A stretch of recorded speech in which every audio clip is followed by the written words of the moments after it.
పలకరించెదయా నిన్నలతో నేను నిండిన వేళ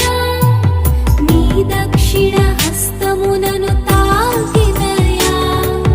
నీ మాట చక్కటి జీవపూట మరువనెన్నడూ నిన్ను స్తుతించుట నీ మాట చక్కటి జీవపూట